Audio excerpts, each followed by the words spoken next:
예, 오늘 은혜 받을 말씀은 신명기 28장 15절을 보겠습니다. 15절에서 19절까지의 말씀을 보겠습니다. 신명기 28장 15절에서 19절까지입니다. 구약 305쪽입니다.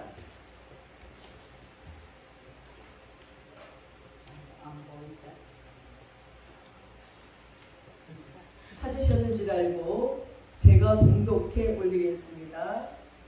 내가 만일 내 하나님 여호와의 말씀을 순종하지 아니하여 내가 오늘 내게 명령하는 그의 모든 명령과 규례를 지켜 행하지 아니하면 이 모든 저주가 내게 임하며 내게 이를 것이니 내가 성읍에서도 저주를 받으며 들에서도 저주를 받을 것이요 또 내 강주리와 떡반죽 그릇이 저주를 받을 것이요 내 몸의 소생과 내 토지의 소생과 내 소와 양의 새끼가 저주를 받을 것이며 내가 들어와도 저주를 받고 나가도 저주를 받으리라. 아멘. 오늘 말씀의 제목은 내가 하나님께 불순종하여 받는 저주입니다. 지난주에는 하나님의 말씀을 듣고 지켜 행하는 자가 받는 복에 대해서 말했습니다. 지금 마우이 섬에 불이 붙었습니다. 아름다운 섬이고 거기는 쇼핑하기가 너무 좋아요. 가서 보면 파도가 산더미같이 몰려와서 쇼핑을 즐기는 사람들은 거기가 최고라고 생각해서 하와이에 가서 마우이 섬에서 쇼핑을 합니다. 지금이 여름이니까 또 얼마나 세계 각지에서 많은 사람들이 모여서 즐기고 있는데 거기에 불이 났어요. 그래서 100명이 넘게 지금 사망하고 있는 중이래요. 근데도 거기서 또 쇼핑을 하는 사람이 있어서 막 방송으로 제발 자제해달라고 얘기할 지경입니다. 또한 캘리포니아에도 계속 지금 불이 나고 있습니다. 또 알래스카에는 이 빙하가 녹아가지고요. 빙하 속에 갇혀있던 병균들이 녹아서 나오기 시작하면 감당할 수가 없다는 것입니다. 지금 전 세계가 홍수와 태풍과 기근과 불로 말미암아서 얼마나 어려움들을 겪고 있는지 모릅니다.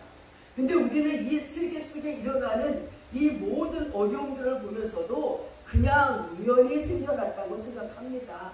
어쩌다 보니까 저런 일이 생겨났지. 근데 오늘 말씀에는 아니라는 거예요. 하나님의 말씀을 듣고 지키지 아니하는 자들에게 임하는 저주의 덕목들에서 쭉 보면 모두 거기에 나와 있는 것임을 우리가 알 수가 있습니다. 예루살렘 북쪽 약 49km 떨어진 곳에 세겜이라는 도시가 나와요. 팔레스틴과 예루살렘 이렇게 섞어서 있는 그 세겜이라는 길을 쭉 가면 저는 그 세겜 길이 참 좋더라고요.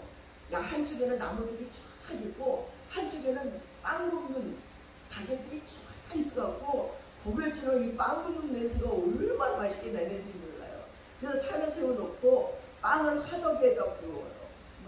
넓적한 빵을 갖다 화덕에다 쫙 굽고 쫙 끓여주면 따끈따끈한 걸 거기서 먹으면서 사갖고 왔던 기억이 납니다. 근데 그 세겜길 양쪽에 에발산과 그리심산이 있어요. 오른쪽에 그리심산 그리고 왼쪽에 에발산입니다.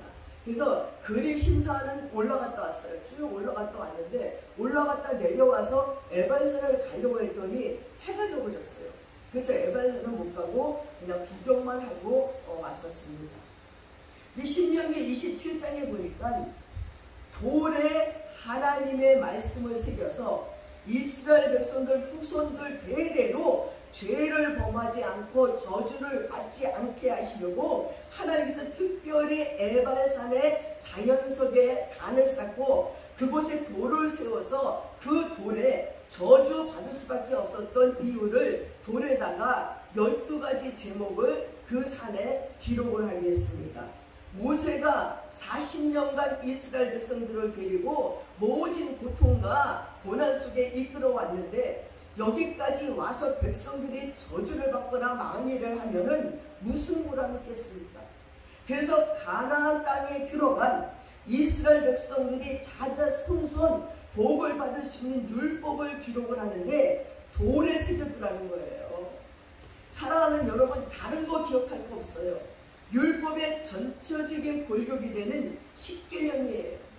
이 십계명을 돌판에 새겨서 하나님의 성전 지성소에 법궤 안에 안치를 해놓기도 했고, 저주받을 만한 말씀들은 에발산의 돌단에 새겨놓고 영원히 기념하게 했습니다. 어떤 것은 책에 기록해서 제사장들에게 줬어요. 그리고 매 7년 정기 면제년 초막절에 그 율법을 진에서 낭독을 쫙 하는 겁니다. 그리고 백성들에게 가르치도록 하였고, 또한 어떤 부분은 조그마한 종이에다 써서 미간에 붙여서 표를 삼고, 또 손목에 매어서 기호를 삼고, 문 인방과 바깥쪽에 기록한 말씀도 있습니다.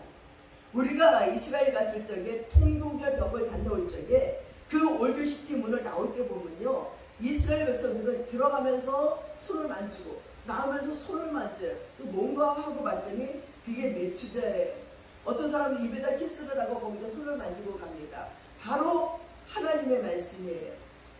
바로 이 십계명이 요약된 말씀이에요.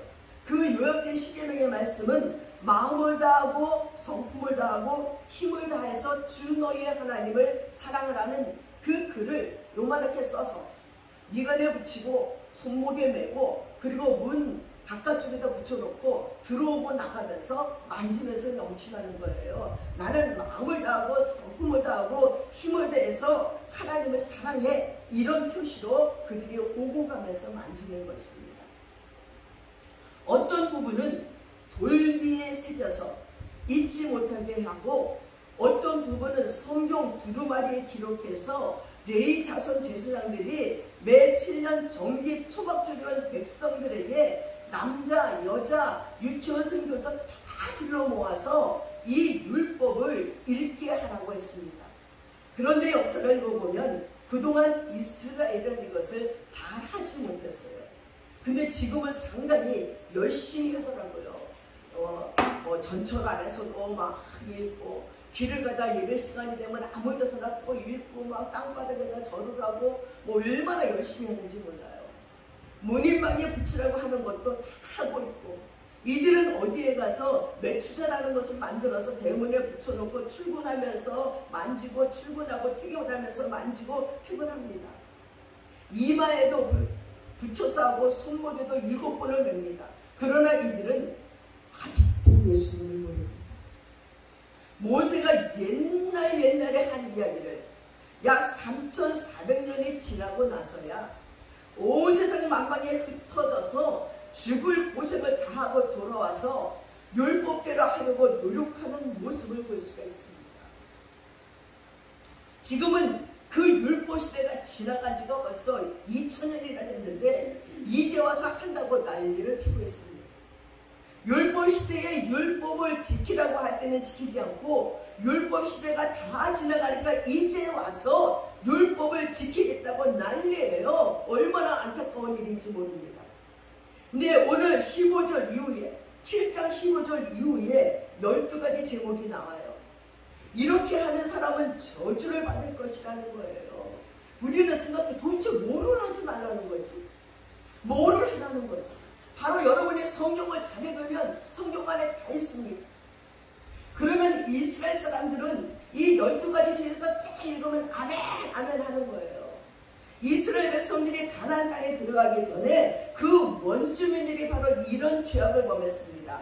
이스라엘 백성들이 악한 생각을 하고 있는 가나안 원주민들을 다 쫓아내놓고는 자기가 그러한 것을 따라하면 정말 저주받아 마땅합니다. 그래서 그것을 돌에 새겨서 영원히 백성이 잊지 못하도록 하라고 했습니다.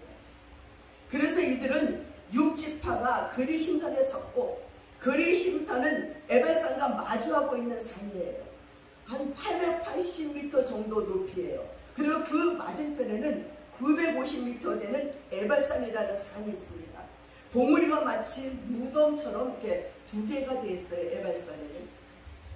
그리고 그 6지파에는 시므온, 레위, 유다, 이사가, 요셉과 베냐민은 축복하기 위해서 그리심산으로 올라갑니다. 나머지 6지파인 르우벤, 갓, 아셀, 단과 납달리는 저주하기 위해서 에발산에 올라가는 거예요.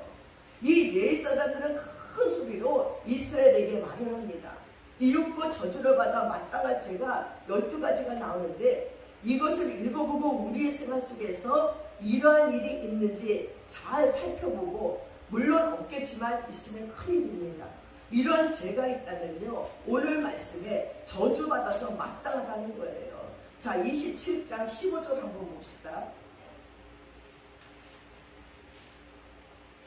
함께 읽어봅시다. 27장 15절. 장색의 손으로 조각하였거나 부어 만든 우상은 여호와께 가증하니 그것을 만들어 은밀히 세우는 자는 저주를 받을 것이라 할 것이요 모든 백성은 응답하여 말하되 아멘 할지니라. 우리나라도 전에 쓸데없이 당군상을 만들어서 사람들을 현혹시키고 이거를 학교 문 앞에다 다 세운다고 난리를 피기도 했습니다. 그런 것을 세우는 자를 하나님이 저주한다는 것입니다. 두 번째는 16절 보세요. 함께 읽겠어요. 그의 부모를 경멸히 여기는 자는 저주를 받을 것이라 할 것이요 모든 백성은 아멘 할지니라.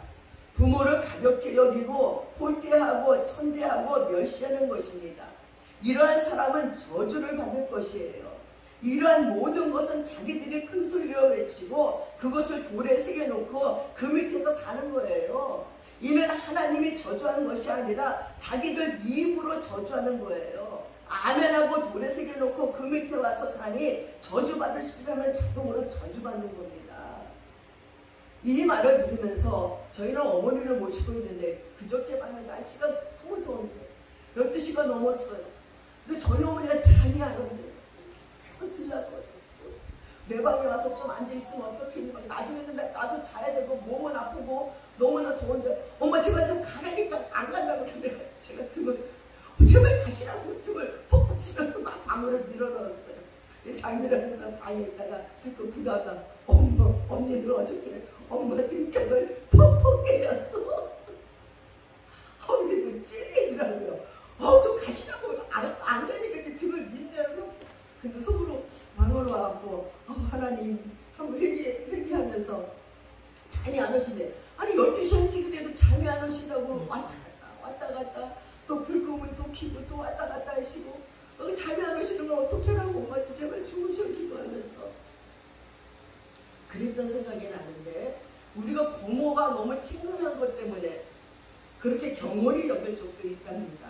그러나 정말 그 부모를 학대하고 경홀히 여기는 자는 자동으로 저주를 받는다는 거예요.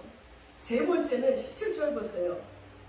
자, 함께 읽겠어요. 그의 이웃의 경계포를 옮기는 자는 저주를 받을 것이라 할 것이요 모든 백성은 아멘 할지라 했습니다.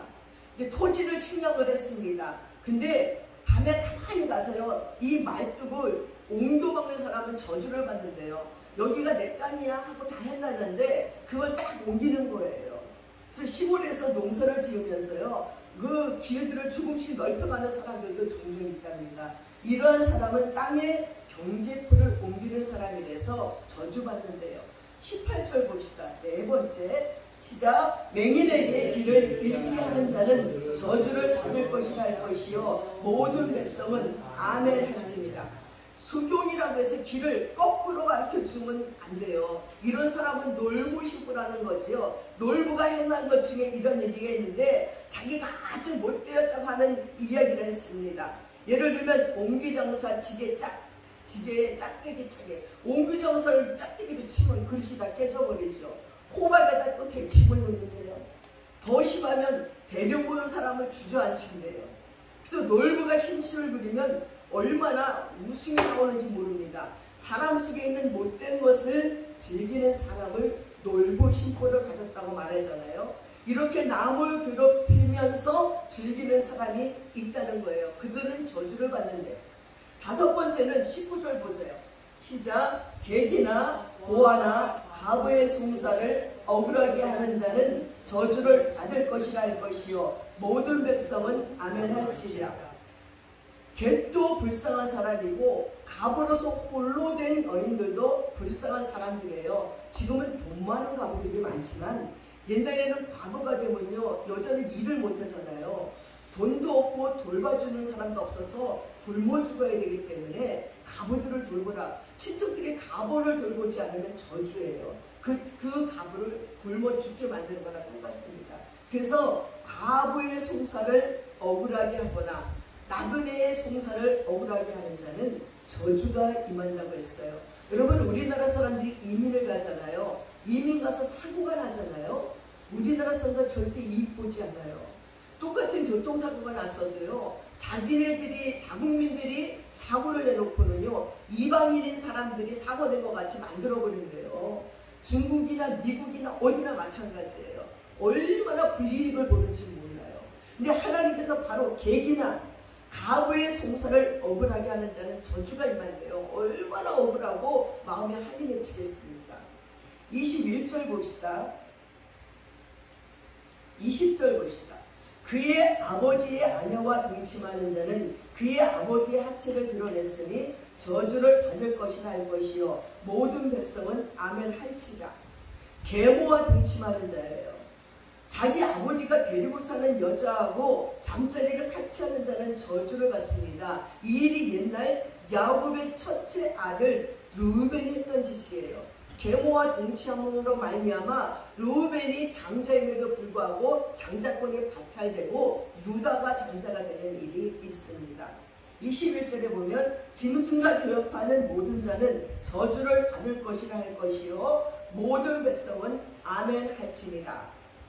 그러니까 짐승과 이러한 일들이요 이방인들 사이에서 있었던 짐승과 교역을 한다는 겁니다. 22절 봅시다.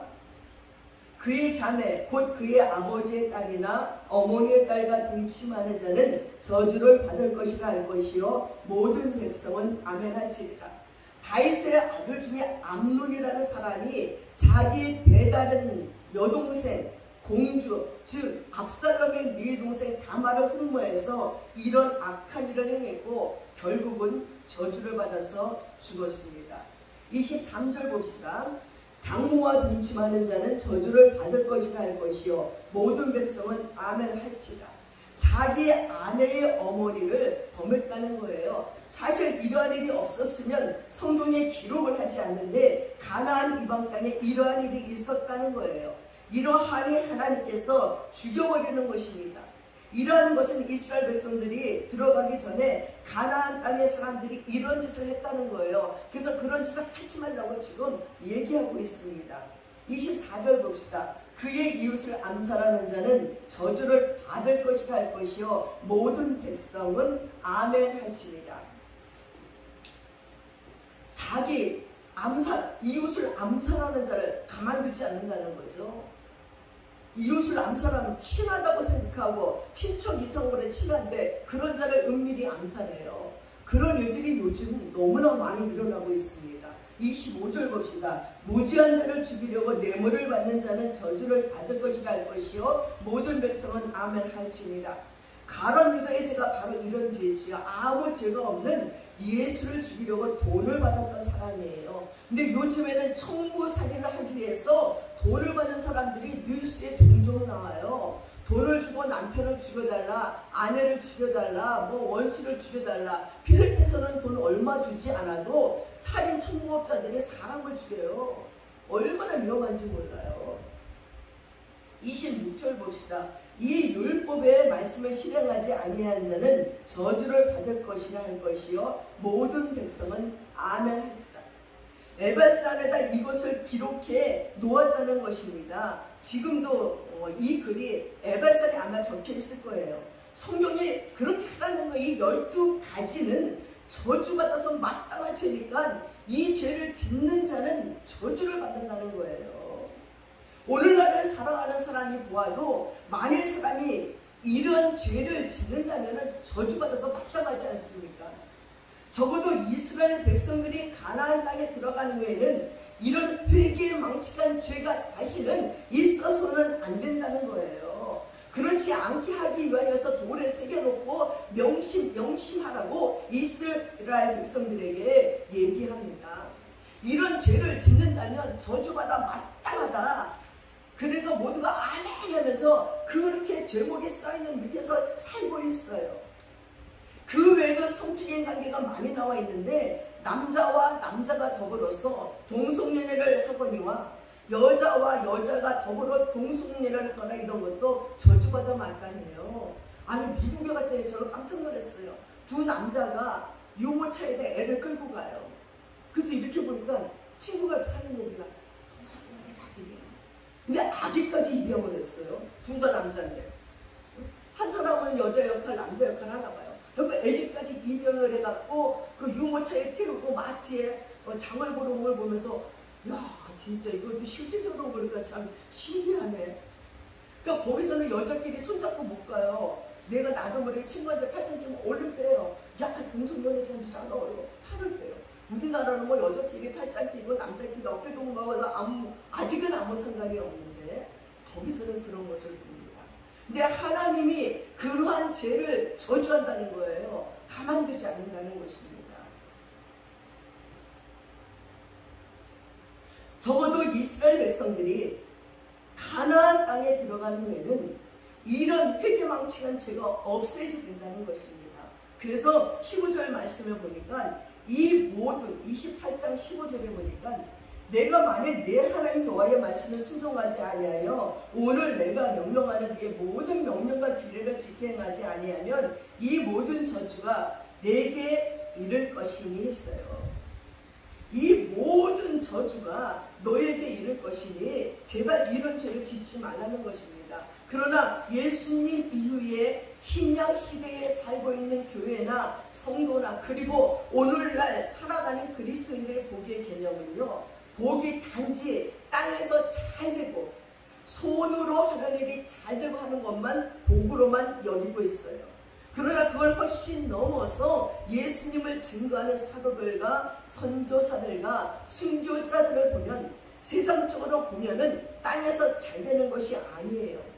세상적인 시각으로 보면 세상에서 온갖 핍박을 받고 고난을 당하고 목베임을 당하고 십자가에 못 박히고 하는 그 정도가 땅에서 잘되는 차원을 훨씬 넘어서 있는 것입니다.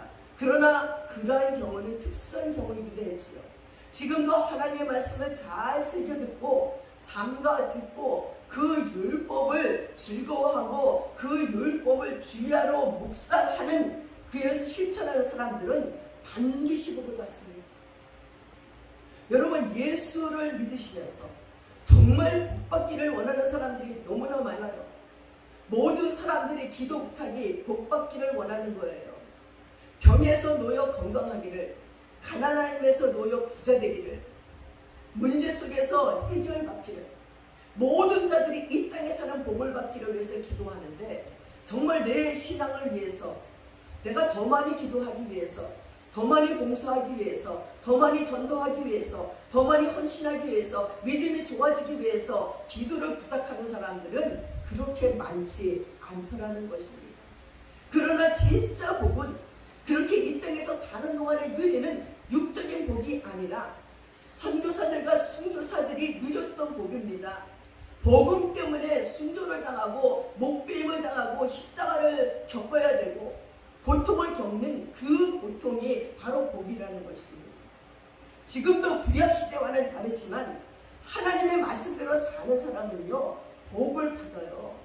영적인 복 말고 실제 이 땅에 살면서 복을 누리면서도 살아요. 그래서 구약의 레위기나 신명기에 나타난 율법을 소개하면서 그렇게 살게 하는 것이 우리의 사명이라고 볼 수 있습니다. 제가 다른 사람들보다 이렇게 구약 말씀에 오늘 복을 받는 것과 저주 받는 것에 비중을 두는 것은 율법을 지켜서 의롭다함을 받는 것이 아니라 우리가 실제로 의롭지 아니한 것들을 예수님의 피로 씻어서 의롭다함을 받았다는 거예요. 이렇게 의롭다함을 받은 사람이 구체적으로 의롭게 살지 아니하면 하나님이 실망하는 것은 물론이지만 하나님도 실망하지만 우리의 이웃 사람들이 우리를 보고 실망합니다. 그래서 아이고 예수 믿는 게 저따위가, 예수 믿는 거나 안 믿는 자랑 똑같으네, 이런 말을 많이 들어서 옛날에는 예수 믿는 사람들이 시장에 가서 물건 사다 돈이 없으면 어떡하지요? 돈을 안 갖고 왔는데 아이고 다음에 갖다 주세요. 예수 믿으시잖아요. 이랬었어요. 그럼 저 예수 믿는데요? 그럼 그게 신용카드였어요. 근데 지금은 아이고 무슨 예수는, 예수 믿는 것들이 사기를 더 잘 치더라. 예수 믿는 게 거짓말을 더 잘하더라. 예수 믿는 것들이 나쁜 짓 더 잘하더라. 이러면서 이제는 믿어주지 않게 되었습니다. 그래서 하나님의 말씀대로 살지 않으면 하나님만 실망하는 것이 아니라 우리의 이웃들도 우리를 보고 실망하는 것입니다. 우리 같은 죄인들을 하나님께서 예수님의 피를 보시고 우리의 죄값이 지불되고 나니 마치 죄 짓지 않는 사람처럼 인정해 주시는 거예요. 이러한 사람이 어떻게 옛날처럼 살 수가 있겠습니까? 그래서 오늘 신명기 28장에 그 앞전에는 축복에 대한 말이 쫙 나왔습니다.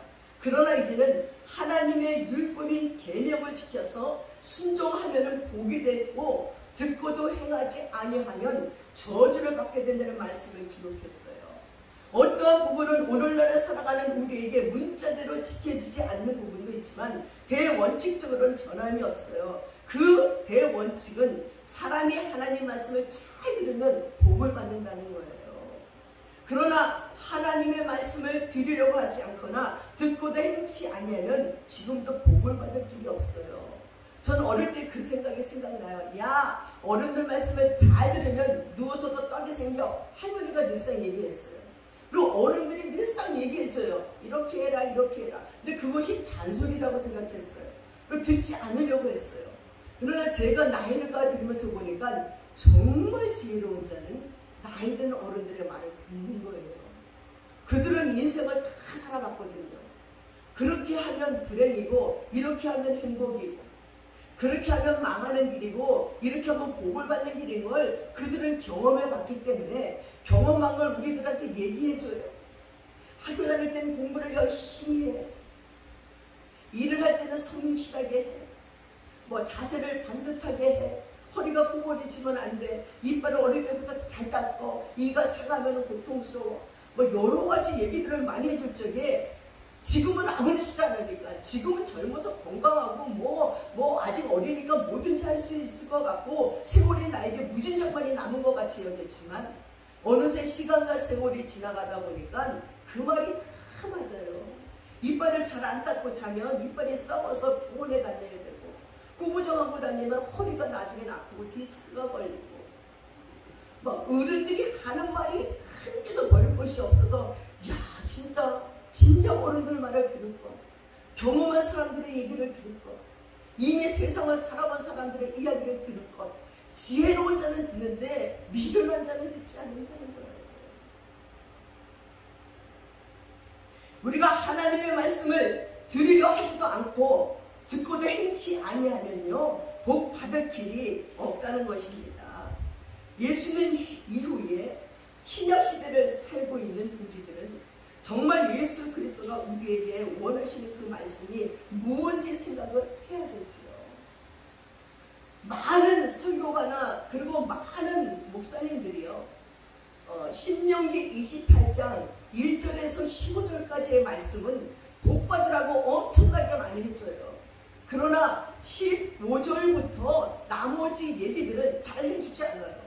왜냐하면 모든 사람들이 복 받는 얘기는 잘 듣지만 저주받는 얘기를 듣지 않아요. 그러나 저주받는 얘기를 들어야지 그대로 하지 아니했을 적에 복을 받는다는 것을 모르고 있습니다. 여러분 우리가 그동안 복 준다는 말을 많이 들었어요. 그러나 이 본문부터 64절까지는 복을 준다는 말이 아니고 하나님의 말씀을 즐거워하지 않고 하나님을 배신하고 다른 신을 섬기고 할 때에 하나님께서 내리실 그 저주의 내용은 정말 두려운 말씀이에요. 그러나 우리는 이러한 것들을 소홀하는 경우가 많아요. 먼저 앞부분에 복 준다는 말씀과 정반대의 말씀이 이어지고 있어요. 20절과 24절에 보니까 하나님께서 복을 주실 때는요, 그 비를 시우리에 맞게 내려주신다고 약속했는데, 사람들이 하나님을 등지고 하나님의 규례와 계명을 행하지 않을 때는 비가 오는 대신에 티크가 모래를 내린대요. 지금 아프리카 땅에요, 기근으로 말미암아서 아이들이 물을 먹는데 구정물을 막 먹어요. 진짜 거기에 막 티끝이 있고 뭐 이런 먼지투성이 물을 아주 진흙탕 물을 그 물도 없어서 못 먹는다는 거예요. 25절과 35절에는 우리가 모세오경이 끝나자마자 바로 역사서로 들어가는데요. 여호수아, 사사기, 룻기, 사무엘상하, 열왕기상하, 역대상하, 에스라, 느헤미야, 에스라로 들어가는데 이 모든 것이 신명기 말씀한 대로 그대로 되어가고 있다는 거예요. 이스라엘 나라가 하나님의 말씀을 잘 지킬 때는 온갖 복을 다 받았어요. 근데 만약에 그들이 하나님의 말씀을 듣지 않았을 때는 온갖 저주와 질병을 다 받은 것을 역사적으로 볼 적에 실감나지 않을 수가 없습니다. 이것은 지금까지 신명기에서 볼 적에 모세 오경을 우리가 다 숙지한 다음에 그것을 역사적으로 봐보세요. 이것이 모두 다 하나님의 말씀대로 다 되었구나 하는 것을 알게 될 것입니다. 그리고 우리는 이 말씀을 체계적으로 처음부터 보지 않았기 때문에 정말 그랬는지 안 했는지 잘 알지 못해요. 그래서 우리는 지금이라도 성경을 잘 읽어 놓아야 정말 하나님의 말씀대로 되었는지 되지 않았는지를 알고 있어요. 제가 저희 평창동에 그 토탈미술관에 두 번째 아들이 고등학교 때는 꼴찌에서 두 번째를 하다가 군대 갔다 와서 착심하고 영어 공부하고 공비국에 가서 하버드 갔다 왔다는 얘기 했지요. 하버드를 졸업하고 나서 건축 설계사가 됐고 결혼을 해서 지금 애가 벌써 셋인데 한국에 왔다 미국에 갔더니 좋은 회사를 도두고 갔더니 더 이상 취직이 안 되는 거예요. 참 미뤄지니까 집에서 성경을 읽기 시작한 거예요. 성경을 7독을 했대요. 한 권을 쫙 읽고 막 여기다 토달아놓고 또 한 권은 다 읽고 난 기념으로 누구 선물 준대요. 7권을 읽고 났더니 일이 나왔는데 교회를 건축하는 거 하나와 또 다른 데서 취직하라고 한 군데가 나왔대요. 그러니까 그 어머니가 하는 말씀이 하나님 일 먼저 해, 돈이 안 돼도. 그런 다음에 다른 거 해. 네, 그 교회 건축하는 걸 지금 한대요. 근데 그 아들이 전혀 성경책 읽을 것 같지 않은 아들이에요. 옛날에 가수도 했었어요. 그래서 뭐 코미디언 가수들하고 맨날 어울려 다녔는데 자기 삶 속에서 어려움이 오니까 성경을 파고들면서 이야 여기에 길이 있구나 이걸 아는 거예요. 그 성경을 세상에 상독했다, 사독했다, 오독했다, 칙독을 벌써 다 했다는 거예요. 막 앉으면 있는 거예요. 그러면서 돈을 벌지 않고 취직이 안 돼도 막 배가 부른 거예요. 하나님께서 그를 흡족하게 하시는 거죠. 그를 영적으로 든든하게 세워놓은 후에 하나님께서 그를 쓰시고자 준비하는 것을 우리 모두가 느낄 수가 있습니다. 그러니 여러분 지금부터 제발 성경을 좀 읽으세요. 오늘 15절부터 68절의 쫙 말씀을 보면 이 저주의 말씀은요 너무 길어서 읽지 못했는데 여러분의 집에 가서 읽어보세요. 모세가 어떻게 이렇게 많은 저주의 말씀을 생각해서 적었는지 물론 하나님께서 주셨겠지만 정말 놀라운 일들이 기록되어 있어요. 사람이 일생을 살아가다가 참 기쁜 일이 몇 번 있는데 결혼을 하는 날, 포도원에서 첫 포도 열매를 따는 날, 집을 지어서 낙성식 하는 날, 이것이 이스라엘의 3대 희락의 날인데 이러한 날은 하나님께서 자비로우셔서요 전쟁이 나도 이러한 사람 집으로 돌려보내라는 거예요. 이렇게 기쁨의 날을 빼앗지 못하게 했습니다. 그러나 하나님의 말씀을 지키지 않을 때는요 그러한 모든 즐거움이 사라지게 돼요. 여자가 약혼을 했는데 그 여자를 다른 남자가 취하게 되고 포도나무를 심었는데 원래 5년 만에 먹게 되는데 그 이유는 3년까지는 할례받지 못했다고 해서 3년 동안은 다 떼어내버리고 4년째는 하나님께 바치고 5년째에 포도를 먹게 되는데 그걸 먹어보지도 못하고 죽는데요. 저주받아서.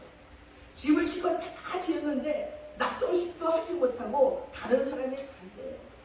그러한 일이 실제적으로 있습니다. 그래서 온갖 불행이 하나님을 등지고 그리고 저버리고 사는 인간들에게 주어진다는 거예요. 자식들을 실컷 키워놓았는데 남의 나라 종으로 팔려간대요. 사실 자녀들을 기른다는 것은 절대 쉬운 일이 않아요. 낳아서 낳는 고통, 젖 먹이는 고통, 기저귀를 갈아주는 거, 빨아 입히고 먹여주는 거에서 노심초사하게 일었는데 컸는가 싶어서 보니까 전쟁이 나서요 종으로 끌려가면 그 얼마나 소름이 있겠습니까? 또 36절에 보니까 하나님을 섬기기 싫으면 나무로 된 신을 한번 섬겨보래요. 돌로 된 신도 한번 섬겨보라는 것입니다. 이렇게 해서 나라가 끊어진다는 거예요. 이스라엘 백성들이 다른 나라에 끌려간 것을 압니다. 북왕국도 마찬가지였어요. 남왕국의 왕이었던 요시야 왕의 아들인 여호와스라는 사람이 있었는데 이 왕은 애굽으로 끌려갔어요. 그 뒤에 여호야김이라는 사람도 있었는데 그 사람은 바벨론에 끌려갔어요. 여호야김도 바벨론으로 끌려갔고 남쪽에 유다 왕도 나와요. 마지막 왕이 시드기야였는데 온 백성이 왜 어려움을 겪게 됐냐면 요시야의 왕의 아들이었던 여호아사라는 사람이 있었는데 그 사람은 애굽으로 끌려갔어요. 그 다음에 여호야김이라는 사람이 있었는데 그 사람은 바벨론으로 끌려가고 여호야김은 바벨론으로 끌려가 마지막 왕인 시드기야는요 자기 눈 보는 데서 자식들이 다 죽입니다. 그리고 적들이요 눈알을 뽑아버려요. 그러하기 전에 선지자가 시드기야 보고 항복하라고 그랬어요. 항복하세요 제발. 그랬더니 항복하라는 그 선지자를 때리고 죽이고 난리를 피면서 기어이 자기가 끌려가서 자기 눈에 자식들이 참수당하는 걸 다 보고 그리고 그 나머지 눈알을 뽑아갖고 질질질질 끌려가는 마지막 왕 시드기야가 됐습니다. 여러분 나라가 망할 때 네 사람의 왕이 다른 나라에 끌려가는 것을 볼 수가 있어요. 여러분 성경 안에 쭉 읽어보면서 정말 끔찍한 것은 무슨 얘기냐면 57절에 보니까 이스라엘의 자녀를 삶아 먹었던 일이 실제적으로 여러 번 있었어요. 자기의 자녀를 삶아 먹다가 일가 친척이나 주변 사람들이 오니 그것을 주지 않으려고 도망을 가는 그런 끔찍한 일이 이스라엘 역사의 기록으로 남아있는 것이 3번이나 돼요. 이스라엘이 로마 티투스 장군에게 멸망당한 겁니다. 근데 이 멸망당할 때 티투스 장군이 토성을 막 삼겹이나 싸요. 그리고 아메리카에서 막 소리 지르면 제발 항복하면 살려주겠다. 항복하고 나오는 사람은 다 살려주겠다. 근데 그 성 안에는 강도떼들이 막 다 강도떼가 됐어요. 그래서 다들 너무나 배가 고픈 데다가 하나님이 징계를 하니까 기근까지 나갔고 성 안에서는 아무것도 뭐 먹을 것이 없어요. 그러니까 막 가죽 혁기를 빨아먹고 무슨 뭐 진짜 막 아주 엄청난 기근이 와서 이 강도떼들은 집집마다 다니면서 먹을 거를 다 넘겨내갔어요. 근데 그 가운데 하나 마리아라고 엘리아살이라는 딸이 있어요. 가문과 재산이 있는 유명 인사예요. 그도 에루살렘으로 도망쳐왔다가 포기당해버렸어요. 그래서 모든 재산은 강도들이 다 약탈을 해요. 기근으로 너무너무 배가 고픈 거예요. 어제 막 눈이 뒤집어지는 거예요. 너무나 배가 고파서. 그때 이 마리아라는 여자가 강도떼들이 아침 저녁으로 쓸어가는 것도 너무너무 분하고 화가 나서 자기 아들을 구워서 불에 굽습니다. 아들을 반을 뜯어먹었어요. 근데 이 고기 굽는 냄새가 막 성 안에 진동하니까 강도떼들이 또 왔어요. 어디다 고기를 숨겨놓고 너 혼자 먹느냐 했더니 자기 아들 뜯어먹다만 구운 자기 아들을 탁 내놓으면서 자, 내 아들이요. 내가 버린 잔치상이니 여러분도 무엇이 내가 먹다가 반을 남겨놨으니까 여러분도 먹으라니까 막 이 강도떼들도 너무너무 무섭고 너무너무 놀라서 뒷걸음질 치는 거예요.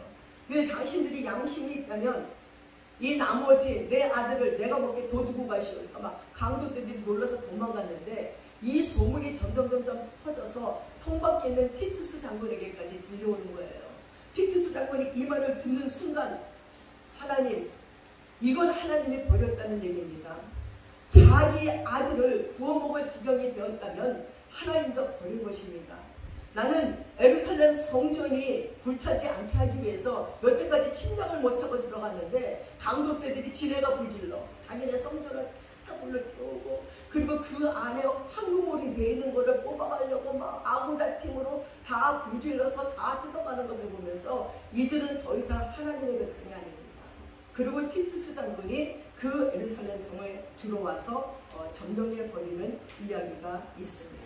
사랑하는 여러분, 정말 우리가 역사 공부를 하면서 어떤 때 저주를 받았는가 한번 성경에서 보면 하나님의 말씀을 지켜 행하지 않을 적에 끔찍한 저주가 임했어요. 그러나 하나님의 말씀을 듣고 그대로 행하는 자들에게는 복이 임하는 것을 볼 수가 있습니다.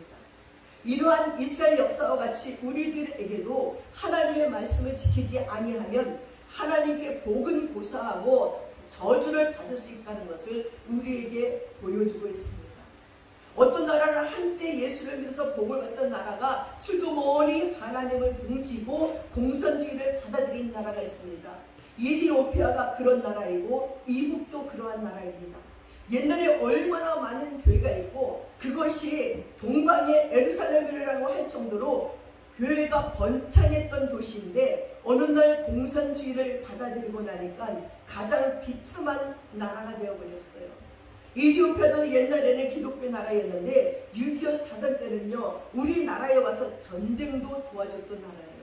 그러나 하나님을 배반하고 지금은 무척이나 가난한 나라가 되어버렸습니다. 사랑하는 여러분, 오늘 이 말씀을 마음속 깊이 새기고 우리의 후손이 천대까지 믿음이 변치 아니하고 그렇게 할 때에 자녀의 천대까지 복을 주신다는 거예요. 그래서 그 말씀을 지킨 사람들은 1절에서 28장 1절에서 10절까지 온갖 복을 받지만 지키지 않은 자는 15절부터 68절까지 저주의 말씀이 그들에게 임한다는 것입니다. 우리는 그동안 복을 받는다는 것만 이야기하니 이런 어마어마한 저주의 이야기가 있다는 것을 모르니 사람들이 하나님 앞에 그렇게 방자한 신앙생활을 하는 것입니다. 정말 마음속 깊이 묵상하면서 읽으시기 바랍니다. 그래서 하나님 앞에 내가 이러한 일을 행함으로 말미암아 저주받는 인생이 아니라 복을 받는 인생이 되겠다고 결단하면서 그 말씀들을 마음판에 새겨 들으시는 저와 여러분 되시기를 축원합니다. 기도하겠습니다.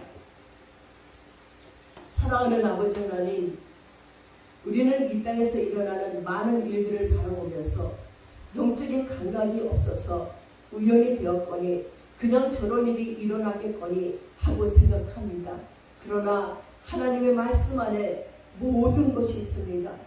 복을 받을 때는 복받을 짓을 했기 때문이고 저주를 받을 때는 저주받을 짓을 했기 때문입니다.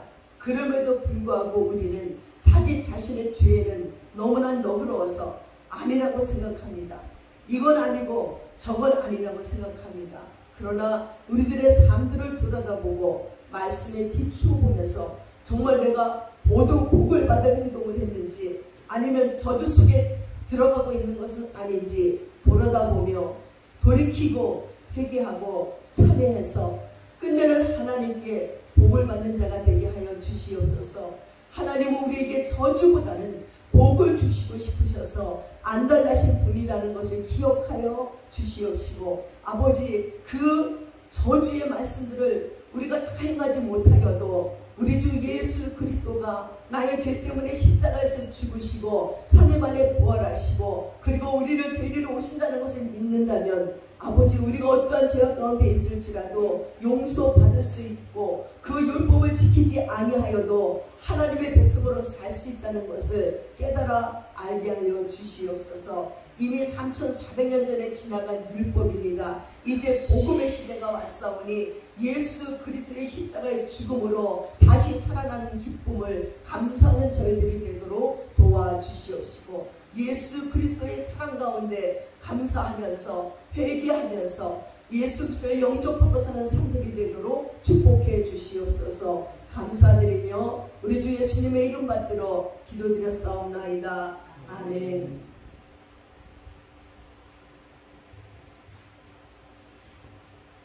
다 함께 자리에서 일어나셔서 267장 찬양하겠습니다.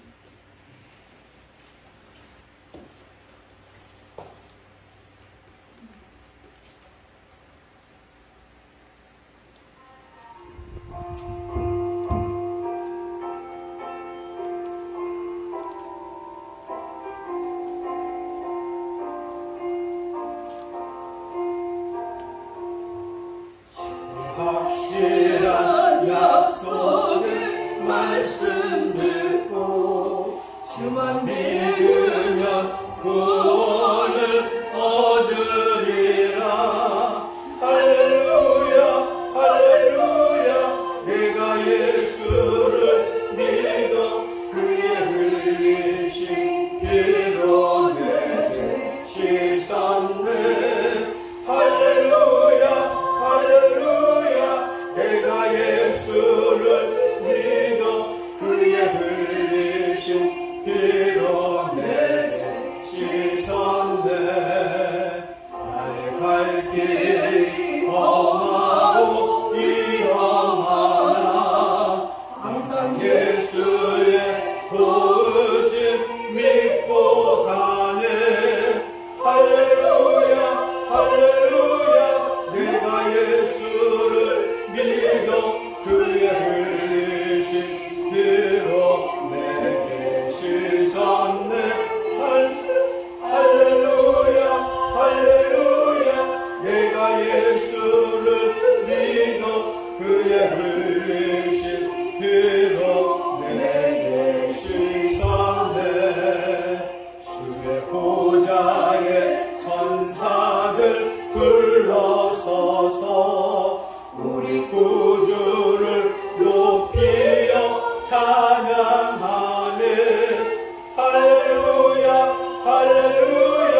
내가 예수를 믿어 그의 흘리신 피로 내게 씻었네. 할렐루야 할렐루야. 내가 예수를 믿어 그의 흘리신 피로 내게 씻었네.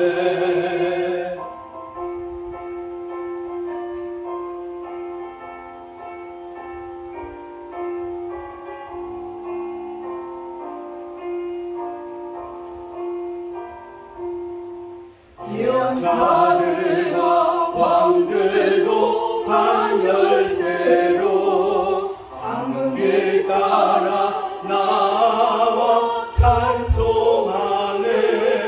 할렐루야 할렐루야. 내가 예수를 믿어 그의 흘리신 피로 내 죄 씻었네. 할렐루야 할렐루야. 내가 예수를 믿어 그의 흘리신 피로 내 죄 씻었네.